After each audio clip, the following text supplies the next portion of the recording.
everyone. Thank you so much for joining us today. Welcome to another Redtail Essentials webinar.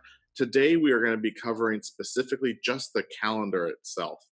So in a previous one, we did cover all of activities within Redtail, and like next week, we're going to be covering reporting in Redtail, but today we're going to be focusing strictly on the calendar.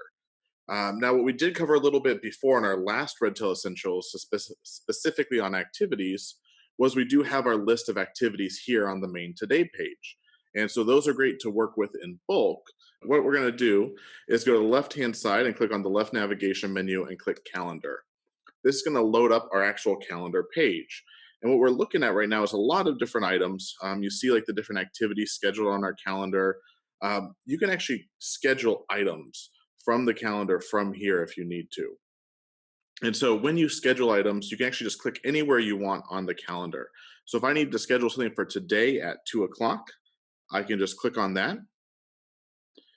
And then we can actually create the activity from the calendar. One thing I like to point out of when you're actually scheduling from the calendar page, you can actually choose the start date and the end date, but it automatically defaults to wherever you clicked on. So you can overwrite it. So like I clicked at 2 o'clock today, but if I need to change it to actually 2:30 or another time, I can actually change this like 2:15. I can override that if I need to. Same thing goes for the end time. You can override that when necessary. All right, and so scheduling from the calendar is very easy from this page. And again, you always have access to the top right icon of the quick add where you can add an activity. It'll bring up the same thing, but it won't be for a specific time that you clicked on. Now, one thing I do want to point out is you have a lot of control as to what you see when you first click on the calendar itself. And so up here at the top, when you click on actions, you can see I can change the colors, I can hide all day events, hide completed activities, I can hide client reviews, all these different things I can either choose to show or hide. But what you first want to do is make sure that your preferences are set up so it shows exactly how you want it to every time you go over and click on the calendar button on the left-hand side. So to do that, we're going to go to the top right-hand corner and click on our name, and then click Manage Your Account. Once we're on Manage Your Account, down at the bottom, we're actually going to click on, up at the top, we can click Change Site Preferences. Now, this is one way to access it. You can also go to your name and just directly go to Preferences right here. But I do like to point out that they are in both locations. And so once we're on the Preferences page, you'll notice we have things like General Information and Activity Management. So the activity management is what we actually want to cover right now, because this is actually showing exactly what we want our calendar to look like every time we click on the calendar tab on the left-hand side. And so these are the defaults. So you can override the defaults at any time when you're on the calendar, but this is saying, what do you want the defaults to be when you click on it? So first off, we have the default calendar view. I can either choose the day, week, or month, depending on what I want to see. And I can make that change. So if I do want to be month, I can choose that. And keep in mind, anytime you make a change, before you leave this page, make sure and hit the green Save Preferences button in the top right. Below that, we have the default calendar start time and end time. This is only affecting when you're looking at the week and the day view. The default calendar start and end time do not affect the month view because it shows an activity for any time of the day, no matter what. But what this is saying is when I click on the day or the week view, when do I want my calendar to start? Do I want it to start at 12 a.m. or like 2 a.m.? Or do I want it to start closer to when I come in? Then I can have it start at 7 a.m. Same thing goes for the end time. How far out do I want this to go? Do I want it to only go till 2 p.m., 6 p.m.? Do I schedule activities that are further out than that? Maybe I want it to go till 8 p.m. It's all up to you depending on what you want your actual preferences to be every time you click on that calendar tab. Now, keep in mind, when you change your preferences here, it does not affect any other users. All right, so these preferences are specific to your own username. Below that, we have the default calendar time slots. So this is actually, will show the drop downs for when you're doing the start and the end date, like what you want the time slots to be. And also when you're looking at the day and the week view, do you want to have 4 slots in each hour? So it's 15-minute slots. Do you want to have 2 slots in every hour? Or do you want to have 1 slot for every hour? It actually will control the size of what your calendar looks like as well. So I'm going to change mine to 15-minute slots here. That's my preference. And again, before I leave this page, I'm going to hit the Save Preferences. And then below that, we have the default calendar, what we want to show or hide.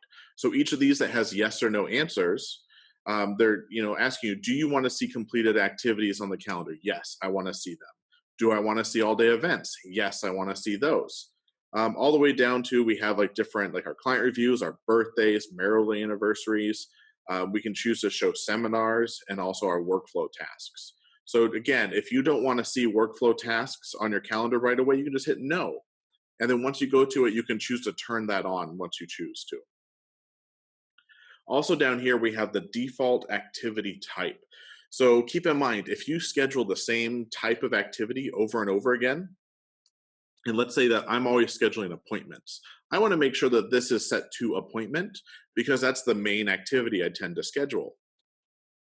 If it was set to task automatically, it means every time, let's say 90% of the activities that I make are appointments and it defaults itself to task and I have to change that, I'm actually wasting a little bit of time. It's very minuscule amount of time, but it does add up after a while.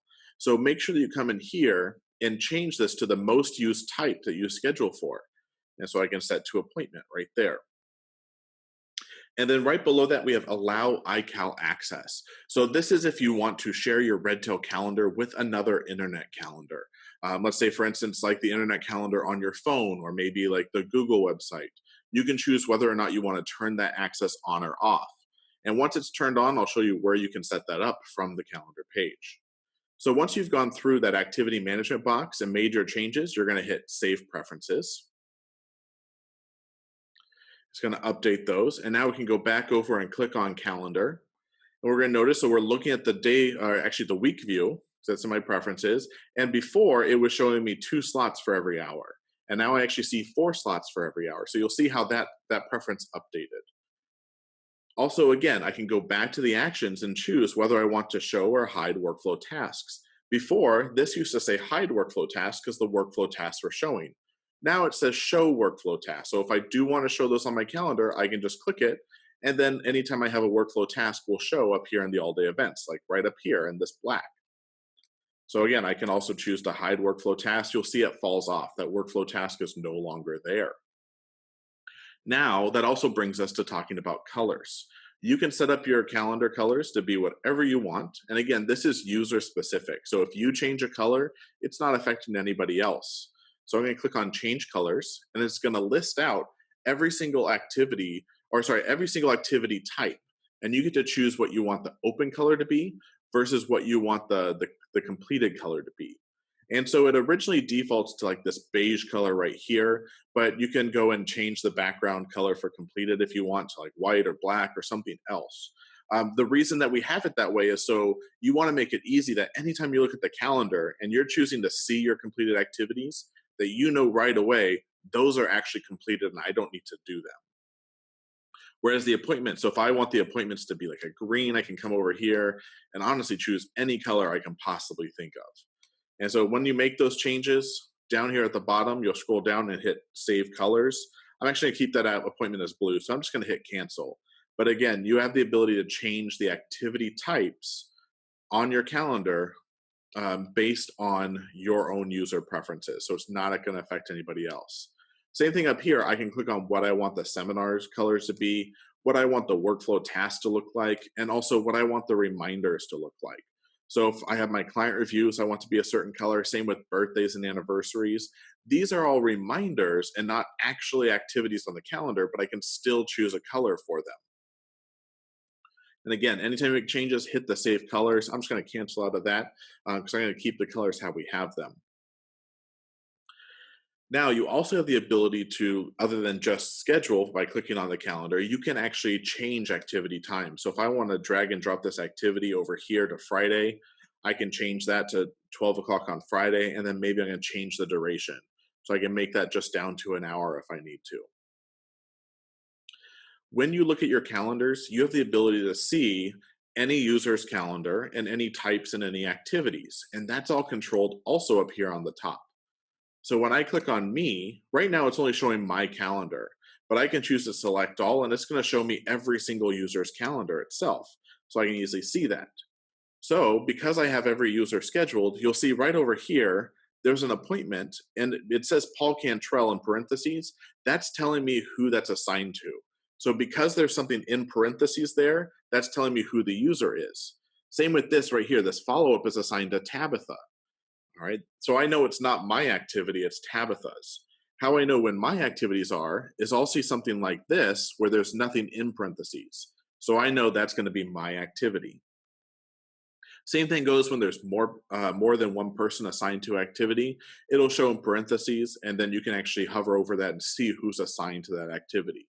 But keep in mind, if you're only worried about managing your own, you can deselect all and just make sure the me is selected and you're only viewing your own calendar.